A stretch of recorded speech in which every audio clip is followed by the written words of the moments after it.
Hey everybody, I'm S.A. Baz Collins for this week's Written on the Edge Season 10, Episode 19 interview. I'm on by my lonesome because Vance has some pertinent thing that he's out doing, so it'll just be me and our guests. We'll be getting to know Jonathan Lerner better and talking about their recent release, a memoir titled Performance Anxiety. So let's welcome our guest. Jonathan Lerner is the author of the novels Caught in a Still Place, Alex Underground, and Lily Narcissus, and the memoir Swords in the Hands of Children. He is a journalist focusing on urban design and environmental issues and a longtime contributing editor at Landscape Architecture magazine. He lives with his husband, a nonprofit leader and community advocate, Peter Frank, in the New York Hudson Valley. Jonathan, welcome to the show. Thank you. I'm delighted to be here. So, before we get to the memoir that you have, let's ask you, what was the bug that got you to start putting words down on the digital paper or paper, as it were? Oh, it was ink on paper when I started, Okay. and it still is a lot for me. Well, I always liked writing in school, kind of, but I was writing for a long time before I realized I was a writer. Um, when I dropped out of college in 1967, after 2 years, I got very involved in the radical student movement of the day, which was Vietnam War Hmm. and anti-racism activism and stuff. And I started writing within that work. I was in Students for a Democratic Society, which was the largest group on the New Left at the time. And we had a weekly newspaper I wrote for. Eventually, I was the editor of it.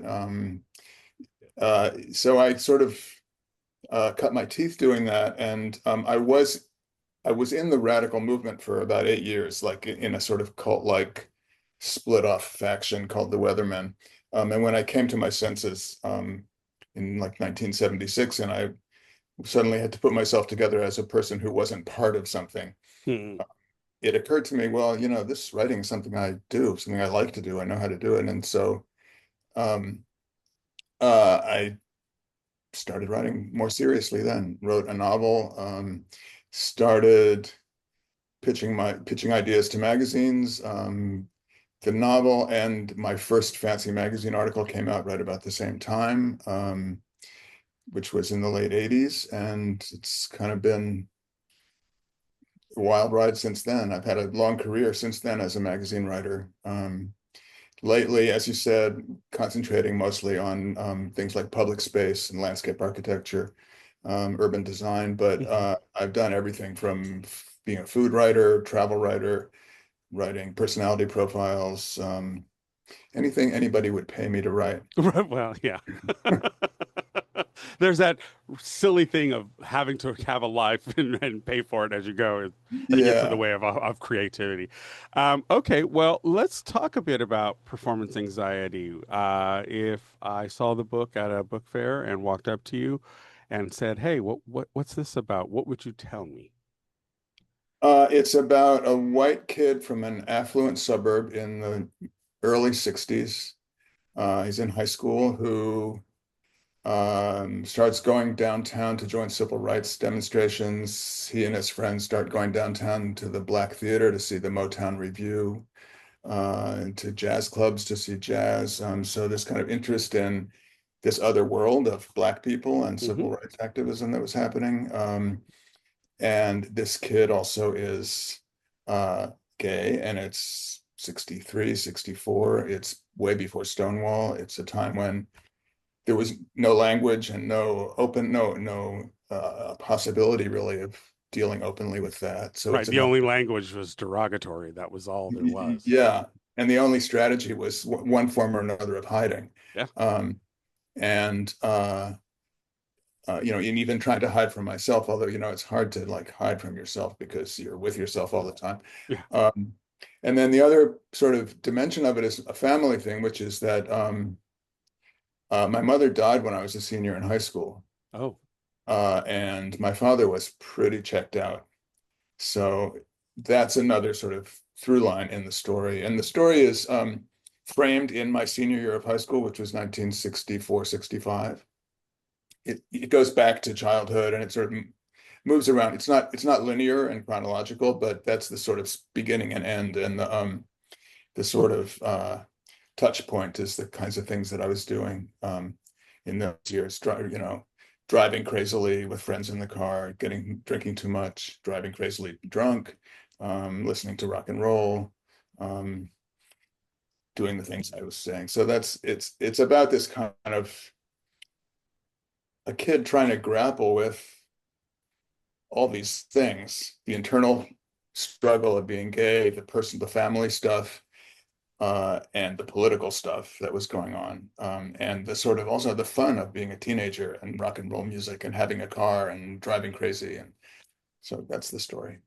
Excellent. And to set the stage for our younger viewers and listeners out there, if you've not seen the show Fellow Travelers, which did, I think, an admirable job of kind of demonstrating what queers of a certain age went through, what Jonathan is describing here is literally the I would you say my husband's of the same age. He graduated around the same time, so I get what you're talking about.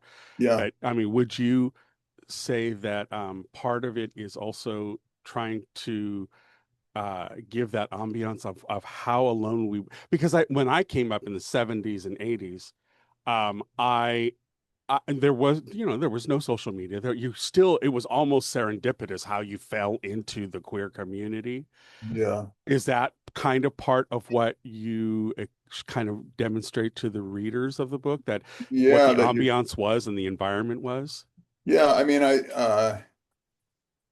there were no models. I had Right. one great teacher in junior high school, um, who about whom we had a sort of rumor maybe he's gay because he was too cool. He drove an MG Roadster. He dressed differently. He didn't look like he was 80 years old, like the other rest of the teachers looked like, even if they weren't. Right. Um, and he was interested in us as kids.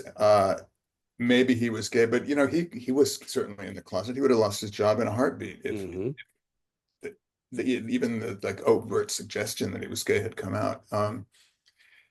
So there were no models. Even my close friends, I mean, you couldn't really, and even myself, in order to hide, sort of joked about gay people. Uh, you know, I was trying very hard to pretend not to be gay and to like force myself to go on dates with girls. And, um, you looked in I did this. I think this is a classic story of Hmm. people of my generation. Hmm. I looked in the encyclopedia to look up homosexuality, and it said this is a terrible disease. This is like, and I just slammed the book shut. So there was kind of no space, and I think in some ways that's for some people, and especially kids in isolated places, geographically maybe, or in kids who are growing up in very religiously or socially conservative environments, it might not be that different, really. They still have to hide. They still are lying to themselves or trying to force themselves to be who they're not. But yeah, that was pretty. There was like you couldn't be open, and even my friends who might have even wondered about me because people know the people people Right. know you. When I finally came out and I told my siblings, um, they said, "Oh, we're supposed to be surprised at this," like people have a sense. But even that, there wasn't any like they it didn't occur to them, or they didn't feel able to say, "I get you, I support you." Like there wasn't any of that. There was no Right. such thing as what do they call it in high school now? The I forget what it's. I don't know if it's national here. There's an organization of like this gay straight alliance or something Yeah. like that. Yeah. No I, such thing. I was part of one in high school in 1979, which Yeah, was unheard of even at that was that point. early. Yeah, That was early. But I'm that was talking about 15 years before that, yeah, where yeah, maybe exactly. wouldn't, There so was yeah, there was no language for our potential allies even to be able to express that, like you said, that level of support. And which is why I think shows like Fellow Travelers and some of the other, yeah, while they may have darker themes, it it really shocks the our younger gays at how oppressive and how dangerous it was, and the fact that you felt alone because it was just you having to deal with what was that. There was very Yeah. few resources, if any. I mean, there was the Mattachine Society, the Daughters of Bilitis, but But those, they were like yeah, invisible. yeah, yeah. They were, and there was hardly even any literature that was positive. I mean, when I was in college, I read James Baldwin's Giovanni's Room, which is a novel about a gay relationship, and I thought, wow, this is possible, except it's a tragic gay relationship. The guy dies in the end. Hmm. Um, so you were really on your own. And Hmm. I thank God that changed. It's also a little scary now because there are people who would like to take us back to that, and Exactly, some of them exactly. are in positions of power these days. So And I think that's kind of the what we can impart to our younger queer siblings and NBs out there is that the chance of all of it. I mean, they think because everything is digital, they think because everything is so accessible that it will always be. And I think one of the things we can impart to them is, oh no, child, you need to keep paying attention. You need to stay on top of yeah, this because all of that can go away. I mean, look what yeah, Russia does with their populace. What about the queers in those areas? How do they connect? How do they're still living in that McCarthy-esque lavender scare, yeah, kind of yeah, situation. And I've even watched, like, and just to relate it to people at large, you have the Ukrainian queer population living in fear of going back under that because they don't have that quite that oppressive of a situation. So, you see it in action and what yeah, could be happening even here and now with that delusional orange man in the White House, creating all kinds of chaos, internment camps, those things, none of that is off the table, yeah. you And it's know? he himself may not be particularly homophobic. I don't think he really gives a shit. Yeah. But he's empowering people who would just love to, like, force us all back into the closet. Yep. Yep. And would love to force women to procreate Right. They want the involuntarily. Handmaid's Tale. That's what they Yeah, want. we're like moving in that direction, and it's so I think the message to younger people is Be vigilant. it's great that we've had this era of freedom. It's precious and it's not guaranteed. Exactly. So Exactly. All right. Well, tell me what historical and political events really kind of perpetuated you to write this down the way that you did. What was it that was the spark that started you on that journey? oddly enough, maybe this will sound odd, it was the Me Too movement. Oh, Because I had been aware for a long time. I hadn't really thought much about it, but it was sort of been bothering me for a long time that one of the things I did as an adolescent boy to try to prove that I wasn't queer was to date girls. And I was sexually functional with girls. And so I had a number of relationships with girls where I mean, can't even call them relationships. I would, like, take a girl on a date and maneuver the thing around to us having sex, and we would actually have sex. I mean, at the age of 16 and 17. And then I would think, okay, I accomplished that, and I would, like, never talk to her again. And this is not exactly like Harvey Weinstein. This is not, there was no right. Yeah. coercion. If whatever coercion might have been there was more a matter of, like, sort of psychological. I Well, mean, and it there's also fit the mores of the time.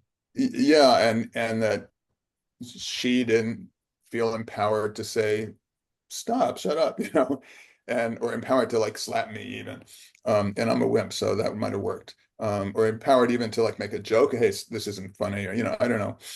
Um, so that had been bothering me. I had been aware that one of the things I did, one of my, like, tactics was this kind of dishonest uh use of girls. And when Me Too happened, which is like way on the other end of the spectrum in terms of the coercion Right. that's in Uh-huh. the power relationships. Um, it just rang a bell, and I thought, well, it's different in quantity, but in this sort of impulse to like find my own strength by taking somebody else's power from them. I just could relate to that. So there's a long story that I'm not going to take up all the time with about like how I went from that recognition to deciding to figuring out to write this as a memoir. But my one of my multiple goals in writing the book was to illustrate um, that those kind of subtle ways that adolescent boys, and I don't think this is true only of gay boys trying to pretend to be straight. I think this is true of almost all adolescent boys who are more concerned about measuring up to some kind of idea of masculinity than actually relating to people romantically or sexually. I mean, I knew a couple of couples when I was in high school who were really couples. These didn't last, but they were romantically and sexually involved, and they really were into it, both of them, the boy and the girl. And then I also knew lots of boys, gay and straight, who were just kind of doing what I was doing. I mean, I was doing it to cover up being gay, and Right. the ones who weren't gay were doing it because they were also That's the nervous script they about were talking. given. Right. Yeah, Yeah, that, and I think that's the part that a lot of our youth probably have a small disconnect with, is that there was a script by and yeah, large that was the accepted script by and large yes. that There's we one way all, to be. yeah, right. And that's what you were supposed to do. You were Yeah, supposed to have the white picket fence, the 2.5 kids, the yeah, two, the car in the garage, that kind of thing. That was everyone's goal, regardless of what you felt inside. It's also the era where drinking a hell of a lot was the coping mechanism, yeah. you Well, know. and then drugs too, Yeah, eventually. yeah, yeah. So, And but go uh, ahead, go ahead. I mean, what? So, this is why the book is called Performance Anxiety, Mm, because I mean, there are many things. I mean, technically, in the psychology world, performance anxiety is about failure to perform sexually. But I'm talking about my anxiety as an adolescent trying to perform being a man or being a boy, being a male. Um, so, which isn't limited to like feelings of sexual inadequacy. It's in feelings of like I can't inhabit this role, or I have to. There's a role I have to inhabit, and I don't know how to do it because I'm someone else. yeah, yeah. Well, why was crossing the social and economic boundaries important for the growth and self-discovery? Why do you feel that? Um, well, I mean, partly, I feel like the book is a gift to people, especially to young people. I hope Mm, young people read it. Um, uh, and then there's a whole other set of dimensions in the book, which is the family story and me trying to come to terms with the fact that I lost my mother when I was a kid, and that my father, trying to come to terms with, what was going on with my father that he just like didn't pay attention to. We 4 kids, no mother. When my mother died, there was no funeral. There was kind of nothing. mm, A few family friends came over that night, the day she died, and sort of sat around and drank coffee, and like that was it. My father said, "Okay, boys, back to school, business as usual." And so there was no chance to kind of grieve. right. No space made for that. So that had a pretty serious long-term effect on me and my siblings, I would say. And so, like in personal terms, I mean, I didn't really, you start to write a book. I don't, with me, like I didn't really know exactly what my goals were, but what I see now is that a lot of what I was doing in this book was trying to uncover like who was my mother. Like I have um, very small amount of evidence about I have one tape recording of her talking. I have some letters she wrote. I have a few things that she had that have come to me. And my memories, which are now, 60 years old, 70 years old. Um, and so I was like trying to figure out who she was and also trying to unravel my father. Like, why was he so checked out? Hmm. And, and also Did you like, ever get an answer to that? well, not really. Oh, No. okay. I mean, he fairly soon after she died, he married one of her closest friends. And I think that there had been something going on there. Ah. Uh, I don't know that there had been something like physically going on, but I think that they had already were infatuated with each other, or in love with each other. So there was that. And I think that partly explained why he didn't want to deal with my mother's death, but also, he was a product of his time. He was the fathers didn't talk to their kids then. I mean, it was rare that there was any kind of like intimate conversation. Um, so, I think he was just doing all he knew how to do, which was just to go along and be this like buttoned up guy, buttoned up man, breadwinner. Um, so no, I mean, I didn't, and I didn't really unravel it while he was still alive. He died 15 years ago. I do understand it more. I mean, what's the real answer? I don't know. But I mean, I feel more at peace with it, having like sort of thought it through anyway. Well, I think it's interesting because, it goes down to the root of, other than yourself, do you really know the people around you?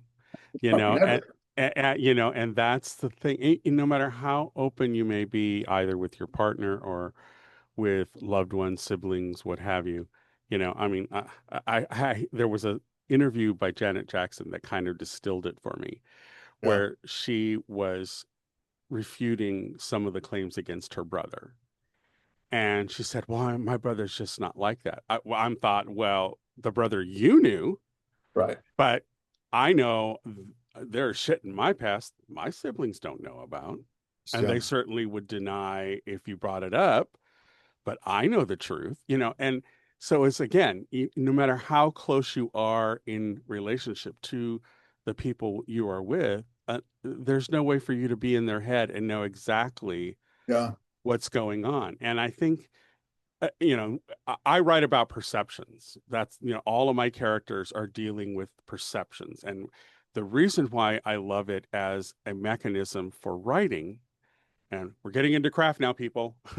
The reason I write from perceptions is because it governs everything we do, and we give it very little notice. Hmm. We don't acknowledge that our perceptions are in play and that they could be wrong, and so I always find that very interesting fodder to try and play with that. Hmm. I wrote a romantic story, and the boys in that romance don't quite see the sequence of events the same way because their perceptions give certain things priority that the other one might write off and say, well, that's irrelevant. So, Yeah.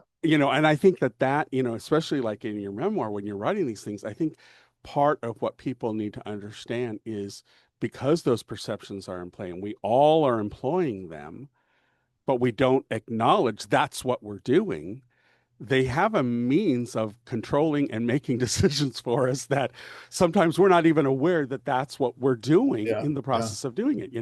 So I love that you wrote it from the perspective you wrote it from, because it kind of gives that, at least that's what I was getting from you when you were talking about it.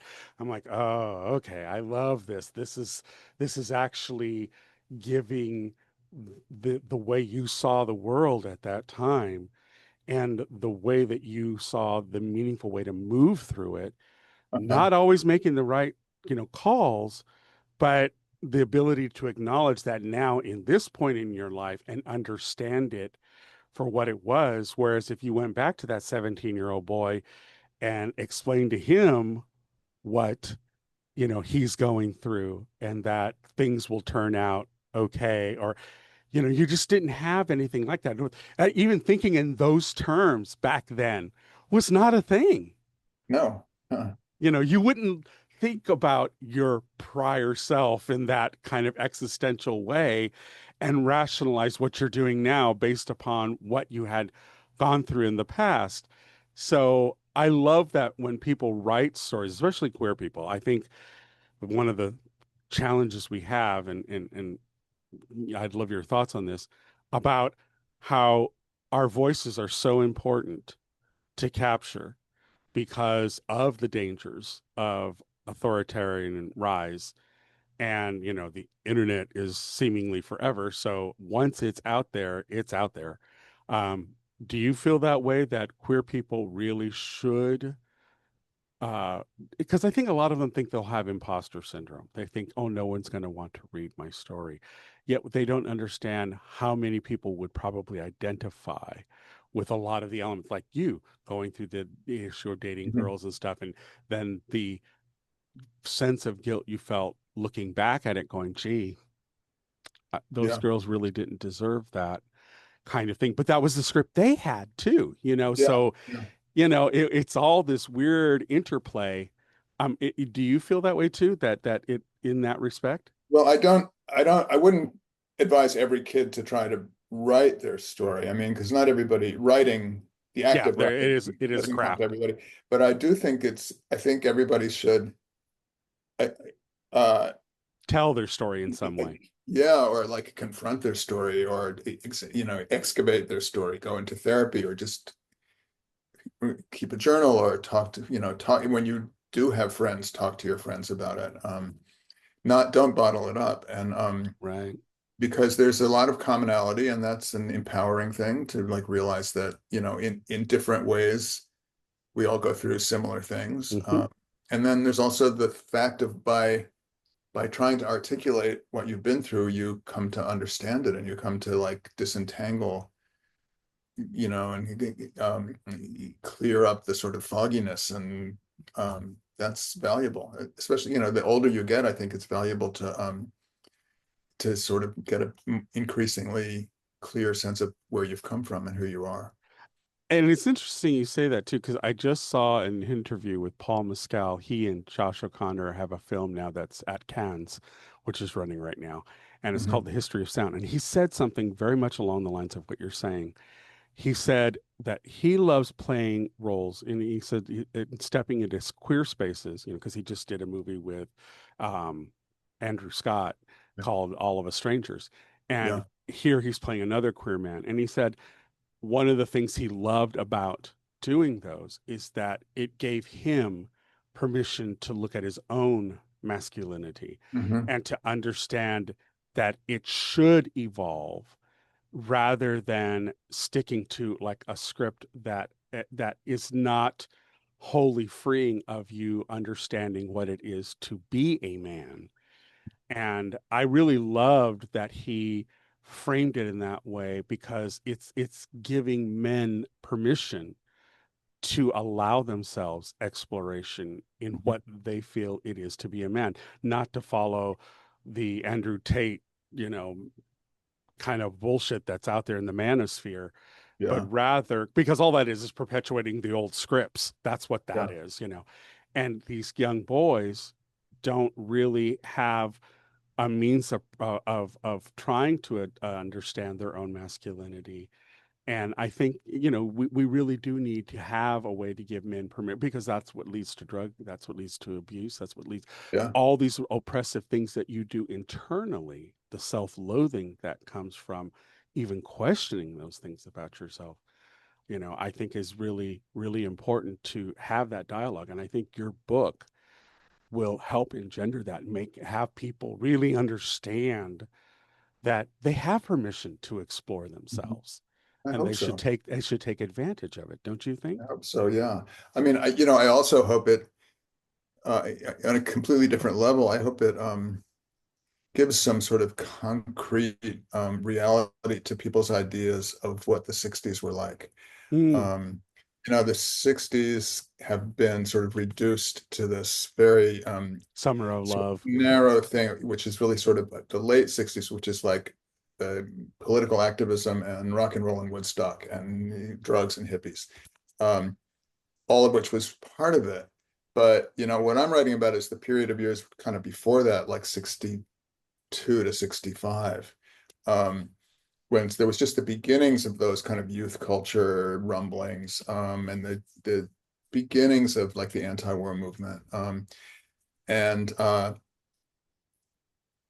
so, I'm depicting kind of a way of, I came from what I really understood after writing the book was quite a privileged background. I mean, my family wasn't rich. We didn't think we were rich, but I had a car when I was 16 years old. I went to a private school. We lived in a beautiful house in a leafy suburb.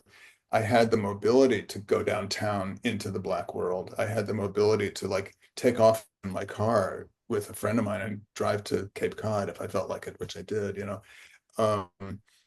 and so, there was, in a funny way, it was like there was this um, kind of easy, kind of dazzling world before things started getting very confrontational toward the end of the 60s. And so I'm trying to describe that too, because it's a like more nuanced understanding of what was going on in those years. And I think it's important for people to understand that too, that the sort of what were the roots of youth culture, what were the roots of the militant New Left student movement, where did all that come from? So Excellent. Well, is there multiple. anything I failed to ask you about the book that you would like people to know? Yes, why hasn't it been optioned as a Netflix series? Well, there you go. I'll get right on that. Please do. Yeah. Don't you think it'd be a good one? I think so. Anyway. Right, right, right. All right. Well, you ready to go for our get to know you questions? Sure. Those, Okay. I'm ready for those I can have answers for anyway. Oh, he did his homework. Okay. Did a little homework, yeah. All right. Well, in that vein, can you name a movie that was better than the book? Yes, I can. Uh, It's called The Conformist. It came out in 1970. It was written by the writer and director Bernardo Bertolucci. It's an Italian film. Okay. It's about a young man who joins the fascist movement in Italy leading up to World War II. Um, I mean, the book is good too. The book is great, actually, but the film is hypnotic and lush and sort of maze-like and trance-like almost, because this guy, the reason he's seduced into the fascist movement, is because he wants to forget. And what he wants to forget is that as a kid, he was abused by his family's chauffeur, Hmm. who he then killed.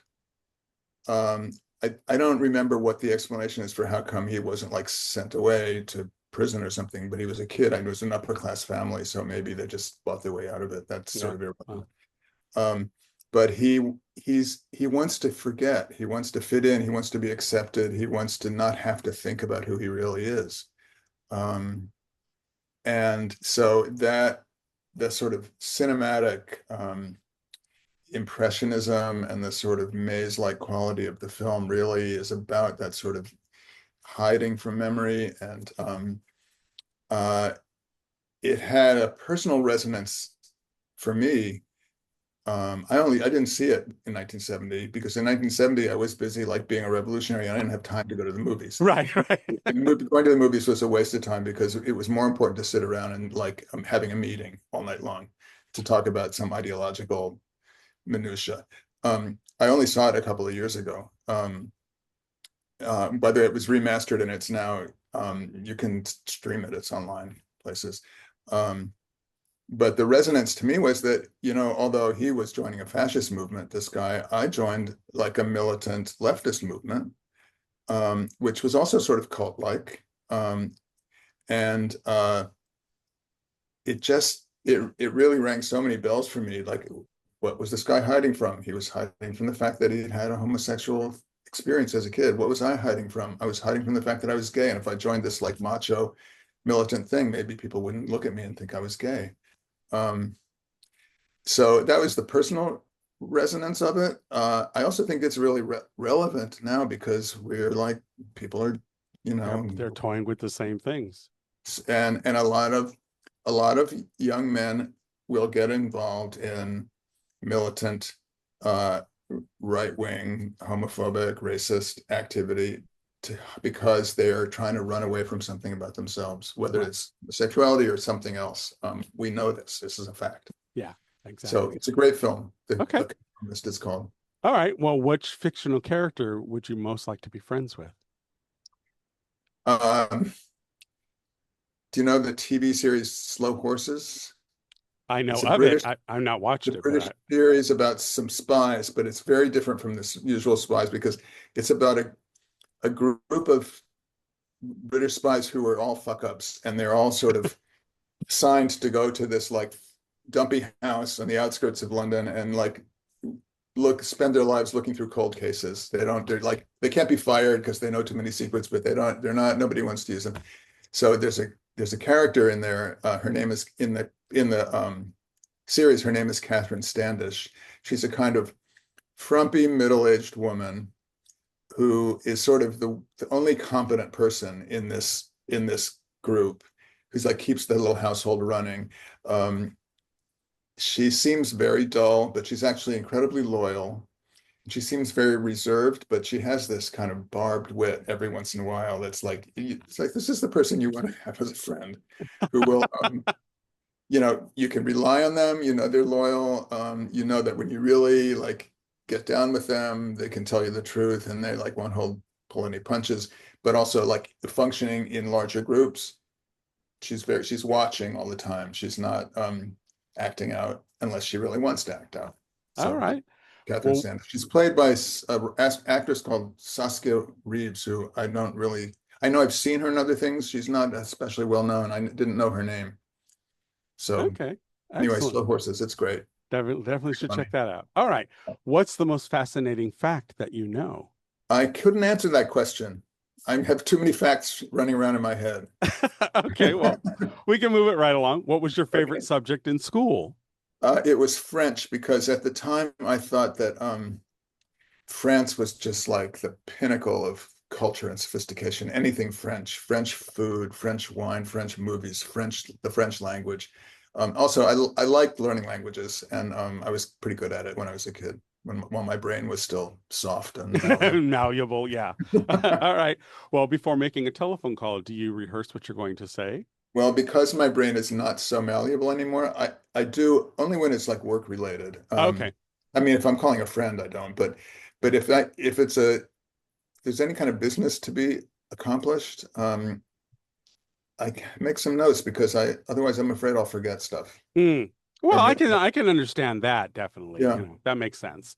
All right. Well, what current event or causes are you most passionate about?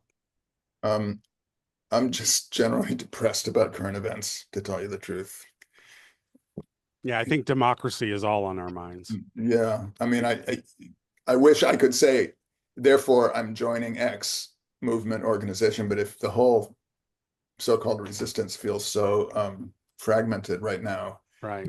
that I Right. don't, Yeah. I don't know what to do. I feel Plus, very, I think that it's time for many of us to pass the baton to the youth. That's who are the ones who have the energy and the drive well, and that's true. and so often I say I'll be your greatest cheerleader. I will be right Yeah. behind you, cheering you on. But it's time you guys pick up the I, reins and I run. do give myself a pass because of my age. And, I put in my time as an activist. I might have been a little bit like insane at the time, a little extreme in how I was doing it, but it was all like for a good cause. Right, right. There you go. There you go. Okay, well, if you could visit anywhere in the world, where would that be? I would like to be able to drive the coast of Chile from the Atacama Oh, Desert in the north all the way down to Patagonia. I'm not sure there is one road that goes all the way, but by the time it gets south towards Antarctica, it the continent breaks up into a lot of islands down there. So right, I don't right. know, maybe at some point I would get off out of the car and into a ferry boat or something. But the idea that there's a country that is so long and goes through so many different climate zones, and it is hot desert in the top and is Arctic in the bottom, and is narrow and skinny, and Right. it's It's really just fascinating. Yeah. Yeah. yeah. I totally get that. So Okay. that's my like dream trip. Okay. Who, if anyone, was your first celebrity crush? I don't know if he was my first celebrity crush, but he's the most recent one, and that was John Hamm in Mad Men. Okay. Partly because I thought he was the handsomest man in the world. And then after I already thought that and was already kind of like having a crush on him, then the whole thing about his bulge emerged. So that kind of reinforced my interest in Right. that. Well, there you go. There you go. Okay. Well, what was your first personal favorite recipe that you make, and are you willing to share with us?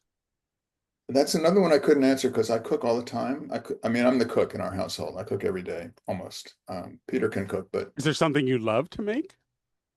um, well, I mean, there's a recipe I make a lot. It's a sort of a go-to recipe because we sort of always have the ingredients. It's like carrots braised with shallots and thyme. It's the simple and in chicken stock. It's the like simplest thing in the world, and it's incredibly delicious. Um, Sounds and marvelous. I mean, I could do you want me to tell you the recipe? I could post it or something. Just send it to us, and we'll make sure to share it as Okay. part of it. It's Yeah. actually very easy, and it's like shockingly delicious because it's just carrots.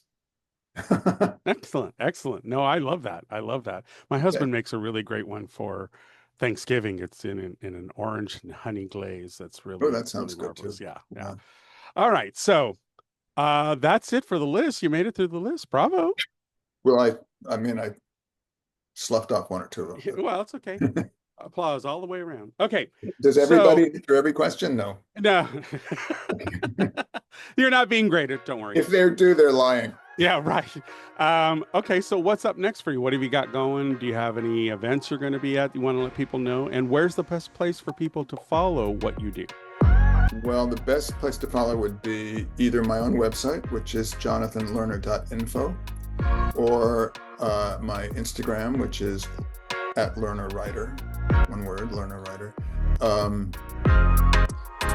I have a couple of magazine articles coming up to do. I don't know if I'm going to do another book. I have no idea at the moment, but I'm kind of planning to spend most of the summer on my porch reading novels, and so that might be a Well, good place to get yeah, started exactly. on creation.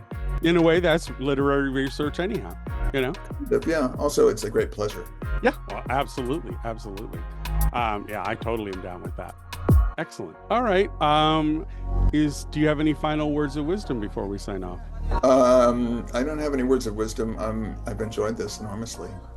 Excellent, excellent. Well, if you do have something coming out later, definitely come back. We love our returning champions on the show. So, definitely keep us in mind. And if all of you out there like what we're doing here, please like, subscribe, comment below, do all the things that, a lot of places ask for. We've now just crossed over the 1,000 subscriber mark. So now we have the ability to be monetized, and that's really kind of a wonderful thing. But we always can use more eyes on our channel to help promote it and get voices like Jonathan's out there. Well, you're doing great work. I really appreciate it. It's a labor of love. We started this 10 years ago. We do it on a weekly basis. And it's really, really important to us that there is a repository of all these amazing creators like Jonathan out there. So do what you can to help us keep the lights on. We have a Patreon at patreon.com/podcast, where I do reactions with a fellow queer author down in Mexico, and I'm introducing him to, as he describes it, the pantheon of queer media. And we're reacting to all kinds of stuff. He found he has an immense love for the marvelous Mrs. Maisel. So we're enjoying that tremendously. So there are things up there for that people can peruse and enjoy. Definitely check that out. Or you can do a one-time donation at buymeacoffee.com/podcast. That's also another way to help support us. So with that in mind, we'd like to extend a huge thank you to Jonathan Lerner And for thank you. being on our show. We at Written on the Edge are proud to introduce you to new media by queer content creators. If you enjoy learning about new artists or hearing our thoughts on entertainment media, please like, subscribe so you get alerts for new episodes. This show is produced by Rogue Ravens Media. For our disclaimers, links to social media, our listen stations, or to sign up as a guest, visit www.ropepodcast.com. Tune in next week for your queer media fix. Do that. Bye.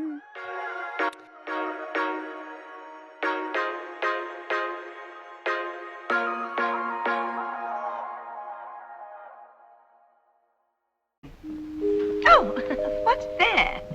Closing time. Bum's Rush and Melody, dear.